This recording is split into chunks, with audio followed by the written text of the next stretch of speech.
നിർത്ത്.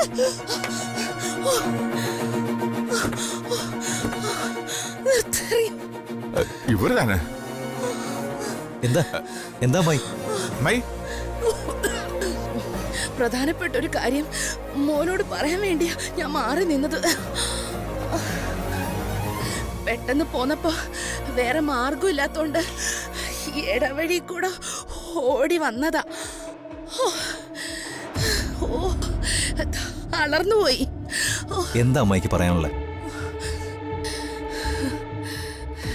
എന്റെ പൊന്നു മോനെ, അമ്മ ഇപ്പോഴല്ലേ സത്യം അറിഞ്ഞത്. അന്നാ കൃഷി ഓഫീസറുടെ വീട്ടിൽ നടന്ന കാര്യമുണ്ടല്ലോ, നമ്മളൊക്കെ എന്താ അറിഞ്ഞത്? അയാളെന്തോ വൃത്തികേട് കാണിച്ചു എന്നല്ലേ? അല്ല, അങ്ങനെയാണല്ലോ അവള് നമ്മളോട് വന്ന് പറഞ്ഞത്. പക്ഷെ സത്യം എന്താ?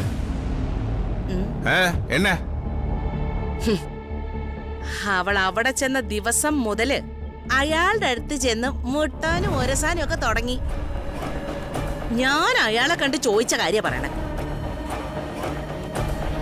ഒഴിഞ്ഞു മാറാവുന്ന അത്ര അയാൾ ഒഴിഞ്ഞു മാറി. പക്ഷേ അവള് വിടണ്ടേ? പിന്നെ അയാളെ പറഞ്ഞിട്ട് കാര്യമൊന്നുമില്ല. ഭാര്യ മരിച്ചിട്ട് ഒറ്റാന്തടിയായിട്ട് നിൽക്കുന്ന ആളല്ലേ. ഇവള് കാശിന്റെ ആവശ്യത്തിന് ചെന്നിരിക്കുമല്ലേ. എന്ത് ചെയ്തിട്ടാണെങ്കിലും കുറെ കാശുണ്ടാക്കണമെന്ന് തീരുമാനിച്ചിരിക്കല്ലേ. അല്ലെങ്കിൽ പിന്നെ മോനൊന്ന് ആലോചിച്ച് നോക്ക്. പഠിപ്പിക്കാനുള്ള ആ കൊച്ചു വീട്ടിലില്ലാത്തപ്പോ ഇവൾ എന്തിനാ അവിടെ പോയി? രണ്ട് കൽപ്പിച്ചുള്ള പോക്കല്ലേ. പക്ഷെ ഇവളുടെ കണക്ക് കൂട്ടല് തെറ്റി. നാട്ടുകാരാരാണ്ട് കേറി വന്നു. അപ്പൊ അവള് കിടന്ന് ബഹളം വെച്ചു. അവൻ കുറ്റക്കാരനുമായി. എന്റെ പൊന്നു മോനെ, അമ്മായി പറഞ്ഞില്ലെന്ന് വേണ്ട. അവളെ പിഴയാ, പിഴ.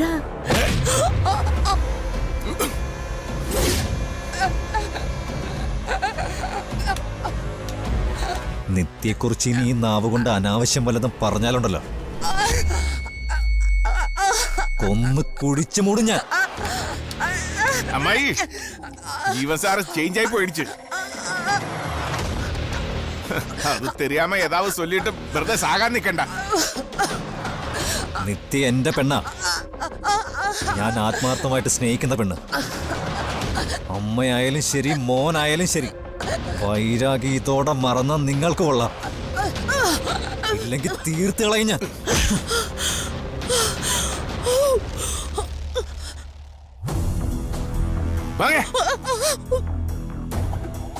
Super sir. அந்த கை இங்க கொடுக்க. இப்பளா சார் ஒரு ஆண் ஆயிடுச்சு. பெண்ணோட மானம் காக்கின ஆணு.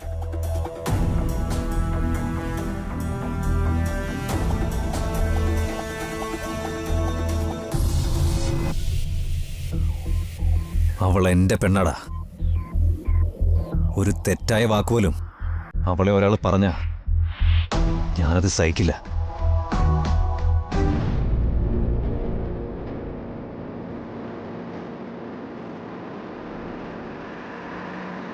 വീണേ, എന്താ നിന്റെ ഉദ്ദേശം? എന്തുദ്ദേശം?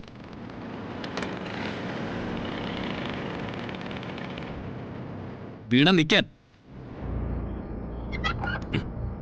നീ വേണുവിനെ വിവാഹം കഴിക്കാന്ന് പറഞ്ഞതിന്റെ ഉദ്ദേശം എന്താണെന്ന് ഞാൻ ചോദിച്ചത്.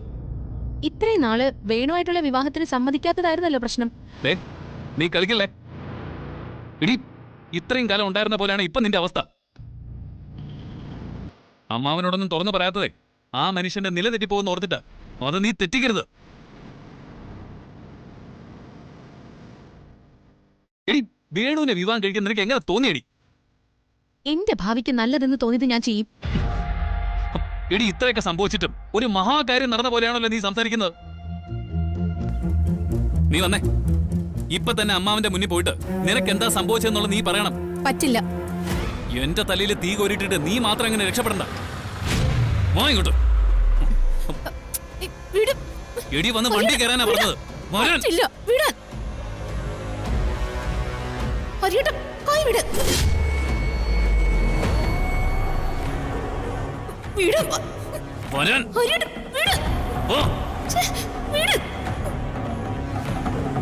പറ്റില്ലെന്ന് പറഞ്ഞില്ലേ ഹരിയേട്ട?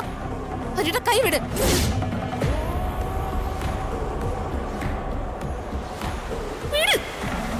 ഹലോ, ആരായത്? ഇന്ന് പുതിയ ആളാണല്ലോടി. ഇയാളോടും ഗർഭത്തിന്റെ കണക്ക് തന്നെയാണോ പറയാനുള്ളത്? താൻ എന്തിനോടെ എന്റെ പുറകെ നടക്കുന്നേ? നിന്റെ പുറകെ നടക്കാനും എപ്പോലെ വൃത്തികെട്ടുള്ളവന്മാരെ കൊണ്ടു നടക്കാനും ശരീരം കണ്ട് മോഹിക്കാനും ഒക്കെ ദേവനെ പോലുള്ളവർ മതി.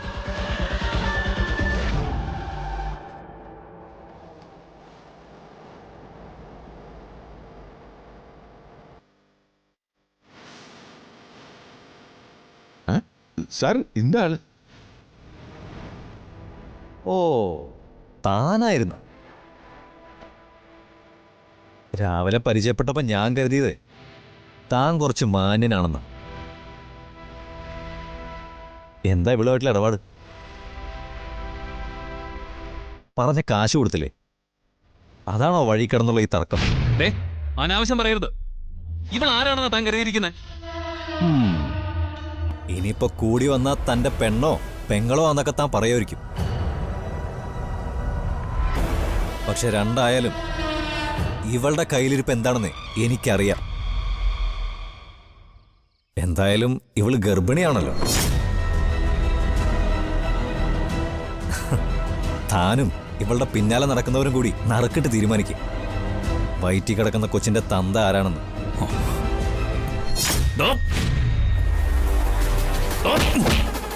അയ്യോ കടവല്ലേ, എന്നാ സാർ?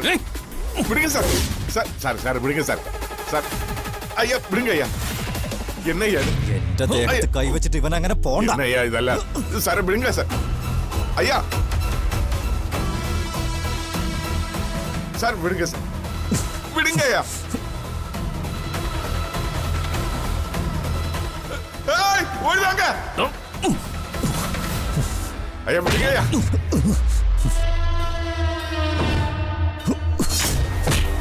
என்ன சார் இது? ஜீவன் சார். ஜீவன் சார். എന്താ சார் விடுங்க சார். ஐயா, விடுங்க ஐயா. பிடிச்சு பாருங்க. ஐயா இங்க வாங்க. சார் ஒண்ணுமே பண்ணிடாங்க. சார் விடுங்க சார். ഹരി, നീ എന്തായി കാണിക്കുന്നേ? നമ്മുടെ നാട്ടിലെ പെൺകുട്ടികളെ കുറിച്ച് ഇവന് ശരിക്കും അറിയില്ല. എന്റെ കുടുംബത്തിലെ പെണ്ണിനെ എന്തെങ്കിലും പറഞ്ഞാലുണ്ടല്ലോ ബാക്കി വച്ചേക്കില്ല ഞാൻ. ഓ, അപ്പൊ നിന്റെ കുടുംബത്തിലെ പെണ്ണ് തന്നെയാ അവള്. പുണ്യവതി എന്ന് പറയാനായിരിക്കും നീ എന്നെ അടിച്ചത്. എടാ, നിനക്ക് ചുണയുണ്ടെങ്കിലേ സെന്റ് മേരീസ് പള്ളിയുടെ തൊട്ടടുത്തുള്ള കോഫി ഷോപ്പിൽ പോയെന്ന് ചോദിച്ചു നോക്ക്. ഇപ്പൊ ഇവിടുന്ന് പോയ നിന്റെ കുടുംബക്കാരി ഉണ്ടല്ലോ, കുറച്ചു ദിവസം മുമ്പേ അവളുടെ ഒരു പ്രകടനം ഉണ്ടായിരുന്നു കോഫി ഷോപ്പില്. അവളുടെ വയറ്റിലുണ്ടാക്കിയവനായിട്ട്. അവളുടെ കൊച്ചിന്റെ തന്ത ആരാണെന്ന് കണ്ടുപിടിക്കണമെങ്കിലേ നീ അവളോട് പോയി ചോദിച്ചു നോക്ക്. അവന്റെ പേര് വിപിനെന്ന. കുടുംബത്തിലുള്ള പെണ്ണുങ്ങളുടെ അന്തസ്സിന് വേണ്ടി സംസാരിക്കുന്നതൊക്കെ നല്ല കാര്യ. പക്ഷേ കുടുംബത്തിരിക്കുന്നവർക്ക് അന്തസ്സുണ്ടാവണം. ஐயா കേട്ടോ? ஐயா வாங்க வாங்க. ஐயா வாங்க ஐயா. ഹരി, തന്റെ ഭാഗത്തുനിന്ന് ഞങ്ങൾ ഇതൊന്നും പ്രതീക്ഷിക്കുന്നില്ലടോ. വെറുതെ വഴി കിടന്നൊക്കെ മോശമല്ലേ? അല്ല, എന്താ അയാൾ പറഞ്ഞത്? ഒന്നുമില്ല, നിങ്ങൾ ചെല്ല.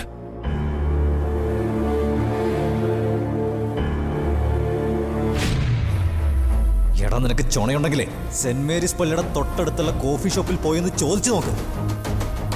അവളുടെ കൊച്ചിന്റെ തന്ത ആരാണെന്ന് കണ്ടുപിടിക്കണമെങ്കിലേ നീ അവളോട് പോയി ചോദിച്ചു നോക്ക്. അവന്റെ പേര് വിപിനെന്ന.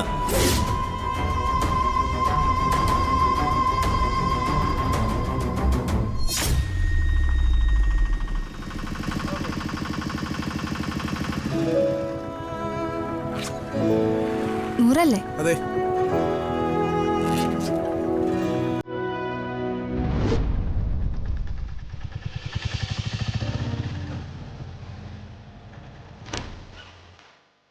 ആ, ശ്രുതിയോ? ഹായ്, വാ.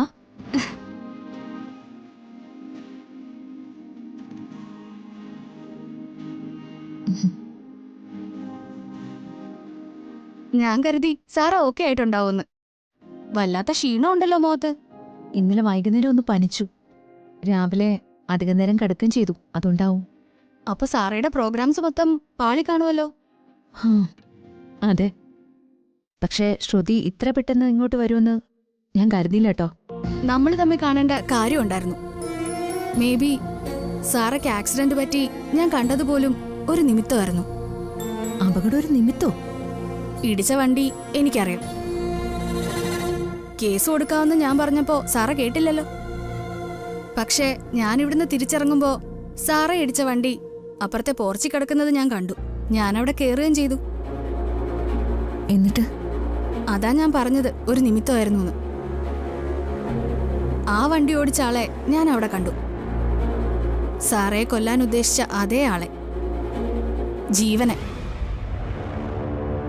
ശ്രുതി, ഇതിങ്ങനെ ആ മനുഷ്യൻ എന്റെ ചേച്ചിയെ കല്യാണം കഴിക്കാൻ പോകുന്ന ആളാ. ഞാൻ നിത്യേച്ചിയുടെ അനിയത്തിയാ, ചെറിയച്ഛന്റെ മോള്. മൈ ഗോഡ്, ഇങ്ങനൊരു കോയിൻസിഡൻസ് ഞാൻ പ്രതീക്ഷിച്ചില്ല. സാറാ, ഞാൻ ഫ്രാങ്ക് ആയിട്ട് ചോദിക്കുവാ, ആ മനുഷ്യൻ നല്ലവനാണോ? അയാൾക്കെന്തോ പ്രശ്നമില്ലേ? ഞാൻ തിരിച്ചു പോയത് ആ മനുഷ്യന്റെ കൂടെയാ. ഞങ്ങള് തമ്മിൽ ഒരുപാട് സംസാരിച്ചു. പക്ഷേ അയാൾ എന്തോ മറച്ചു വെക്കുന്നതായിട്ടാ എനിക്ക് തോന്നിയേ. ഇനി അതൊന്നും ചോദിച്ചിട്ട് അറിഞ്ഞിട്ട് കാര്യമില്ല ശ്രുതി. അതെന്താ? നിത്യയുടെ മനസ്സ് അയാൾ കീഴടക്കി കഴിഞ്ഞു. ജീവൻ കീഴടക്കിയെന്ന് പറയുന്നതിനേക്കാൾ സുജാതാമയം കീഴടക്കിയെന്ന് പറയുന്നതാ സത്യം.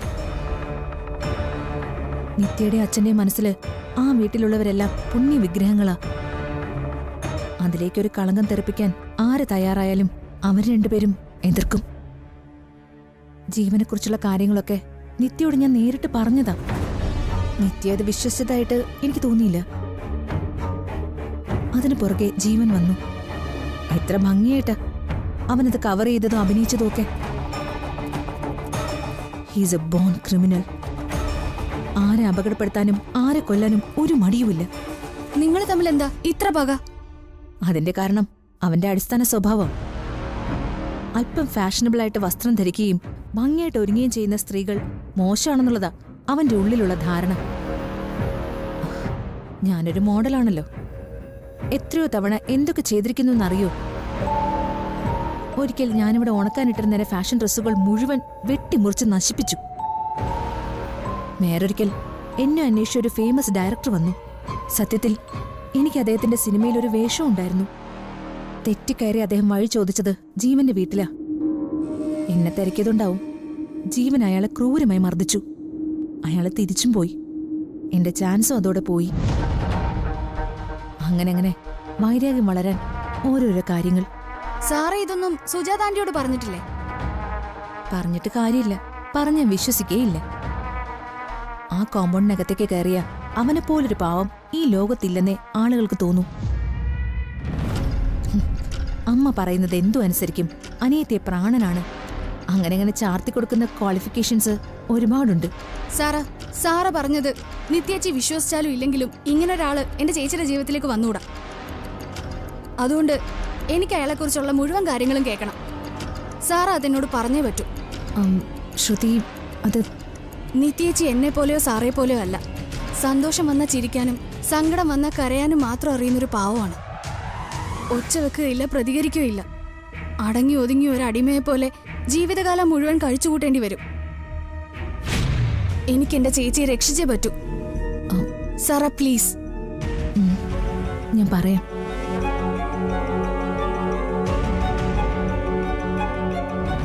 മിസ്റ്റർ റോയ്, നിങ്ങൾ ഇക്കാര്യത്തിൽ എന്നെ ഒന്ന് ഹെൽപ്പ് ചെയ്തേ പറ്റൂ. See mister Hari, coffee shop എന്റേതാ. അവിടെ ഒരു CCTV സ്ഥാപിച്ചിരിക്കുന്നത് ഇക്കാലത്ത് നിയമപരമായിട്ടുള്ള കാര്യമാണ്. ആ CCTV ഫുട്ടേജ് പോലീസുകാരോ മറ്റോ ഡിമാൻഡ് ചെയ്താലേ ഞങ്ങൾക്ക് കാണിക്കേണ്ട ആവശ്യമുള്ളൂ. അല്ലാതെ ആരും ഒന്ന് ചോദിച്ചാലും അത് ചെക്ക് ചെയ്യാൻ സമ്മതിക്കാൻ പറ്റില്ലല്ലോ. നിങ്ങൾ പറയുന്നത് എനിക്ക് മനസ്സിലാവാഞ്ഞിട്ടല്ല. പക്ഷെ ഇത് ആവശ്യപ്പെടുന്നത് ഇത് വളരെ ഗൗരവമുള്ളൊരു കാര്യമായതുകൊണ്ടാണ്. നിങ്ങളുടെ പ്രശ്നം എത്ര സീരിയസ് ആണെന്ന് പറഞ്ഞാലും എനിക്ക് നിങ്ങളെ സഹായിക്കാൻ ബുദ്ധിമുട്ടുണ്ട്. മാത്രമല്ല, എൻ്റെ കോഫി ഷോപ്പിൽ വരുന്ന ആൾക്കാർക്ക് അവരുടേതായ പ്രൈവസി ഉണ്ടല്ലോ, അത് ഞാൻ മാനിക്കണമല്ലോ.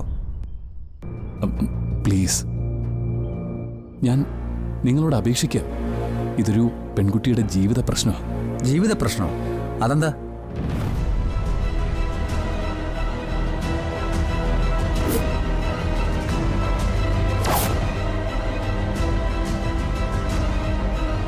ഇതാണ് കാര്യം. നാളെ 2 or 3 പേര് ഇതിന്റെ പേരിൽ ആത്മഹത്യ ചെയ്ത റോയി വാർത്തയിലൂടെ അറിയേണ്ടി വരും. മിസ്റ്റർ ഹരി, ഒരു സ്ഥാപനം നടത്തുമ്പോൾ എനിക്ക് ചില ചട്ടക്കൂടുകളിൽ നിന്നേ പറ്റൂ. ഹരി അത് മനസ്സിലാക്കണം. എന്ന് കരുതി എനിക്ക് മനുഷ്യത്വമില്ലായ്മയൊന്നുമില്ല. നിങ്ങൾ ഈ പറയുന്ന കാര്യങ്ങൾ എനിക്ക് ജെന്യുവിനാണെന്ന് തോന്നുന്നു. അതുകൊണ്ട് ആ CCTV ഫുട്ടേജ് നിങ്ങൾക്ക് കാണിച്ചു തരാം. Thank you Roy. പക്ഷേ ഒരു കാര്യം, നാളെ ഇതിൻ്റെ പേരിൽ എന്തെങ്കിലും പ്രശ്നം ഉണ്ടായാൽ എനിക്കോ എൻ്റെ സ്ഥാപനത്തിനോ ഇതുകൊണ്ട് യാതൊരു പ്രശ്നം ഉണ്ടാവാൻ പാടില്ല. ഇല്ല, ഒരിക്കലും ഉണ്ടാവില്ല. റോയ് ചെയ്യുന്ന ഈ ഉപകാരം ഒരിക്കലും ഞാൻ മറക്കുകയില്ല. ശരി, വരൂ.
അങ്ങനെ ഉറപ്പൊന്നും പറയുന്നില്ല. ചില നേരത്ത് സെറ്റ് സാരിയോ മുണ്ടോ ഒക്കെ വാങ്ങാൻ ഞാൻ അവനെ കടയിലേക്ക് വിടും. തിരിച്ചു വരുമ്പോ ഒരു കെട്ടുണ്ടാവും കയ്യില്. ചോദിച്ചാ പറയും, ഇതൊക്കെ എനിക്ക് ഇഷ്ടപ്പെട്ടു, ഇത് അമ്മയ്ക്ക് ചേരുമെന്ന്. ഇനിയിപ്പോ മോളുടെ കാര്യത്തിലും അങ്ങനെയൊക്കെ പ്രതീക്ഷിക്കാം. സുജാതേ, അച്ഛൻ വിളിക്കുന്നുണ്ടല്ലോ. അച്ഛനും മോളും കൂടി കുറേ സമയമായിട്ടേ മുറ്റത്താ. എന്താന്ന് ഞാൻ പോയി നോക്കട്ടെ. ശരി അമ്മേ, എന്നാ ഞാൻ ഫോൺ വെക്കട്ടെ. ആ മോളെ, ഒരു മിനിറ്റ്. കണ്ടില്ലേ ആരാ വന്നിരിക്കുന്നെന്ന്? മോളെ വാ. ആ മോളെ, ഇവിടെ ശ്രുതി വന്നതാ. ശ്രുതി എന്ത് വീണ്ടും അവിടേക്ക്? ഇവളെങ്ങോട്ടെങ്കിലും പോയ വഴിക്ക് കയറിയതാവും. എന്നെ കുറച്ച് കഴിഞ്ഞിട്ട് ഞാൻ അങ്ങോട്ട് വിളിക്കാം മോളെ. ശരി അമ്മേ.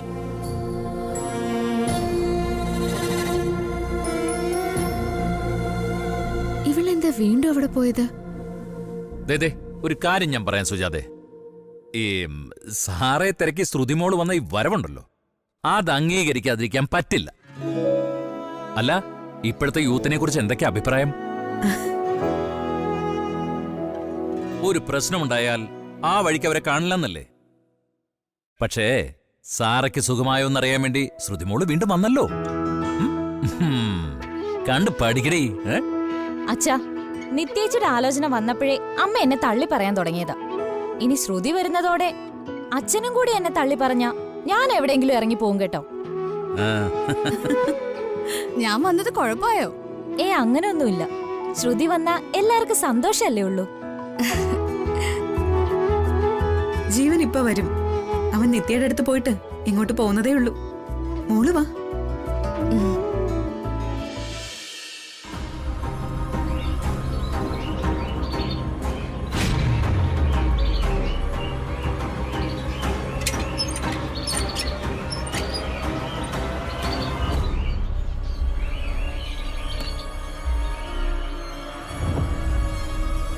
ഹരിയേട്ടാ, വാ, അകത്തേക്കിരിക്കാം. അകത്തിരുന്ന് സംസാരിക്കാൻ പറ്റിയൊരു കാര്യമല്ല. എൻ്റെ അറിവില് വീണയ്ക്ക് ഒരേ ഒരു കൂട്ടുകാരിയേ ഉള്ളൂ. അത് ശ്രേയ. നമ്മള് കൂട്ടുകാരെ തമ്മിൽ പങ്കുവയ്ക്കാത്ത വിഷയങ്ങളൊന്നും ഇല്ലല്ലോ.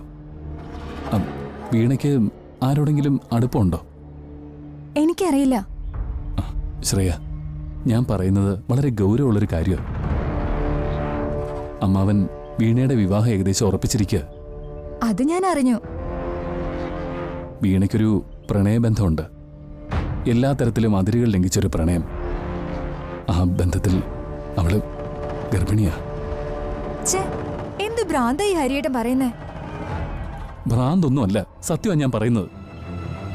വീണയുമായി വിവാഹം ഉറപ്പിച്ചിരിക്കുന്നത് എന്റെ ഏറ്റവും അടുത്ത സുഹൃത്ത് വേണുമായിട്ടാ. എനിക്കറിഞ്ഞുകൊണ്ട് അവനെ ചതിക്കാൻ പറ്റില്ല. വീണയുടെ കാര്യം അമ്മാവന്റെ അടുത്ത് പറയണമെങ്കിൽ അവളുടെ ഗർഭത്തിന് ഉത്തരവാദിയായ ആളെ കണ്ടുപിടിക്കണം. ഹരിയേട്ടാ, സത്യം ഇങ്ങനെ ഒരു കാര്യം എനിക്ക് അറിയില്ല. അല്ലെങ്കിൽ ഞാൻ ചോദിക്കില്ല അവളോട്. ഞാൻ എത്ര ചോദിച്ചിട്ടും അവള് ആളാരാണെന്ന് പറഞ്ഞില്ല. പക്ഷെ അയാളെ ഞാൻ കണ്ടെത്തി. അയാളുടെ ഫോട്ടോ എൻ്റെ കയ്യിലുണ്ട്. കണ്ട ശ്രേയയ്ക്ക് തിരിച്ചറിയാൻ പറ്റുമോ നോക്ക്. ഇയാൾ എവിടെയാണെന്ന് എനിക്കിപ്പോൾ അറിയേണ്ടത്.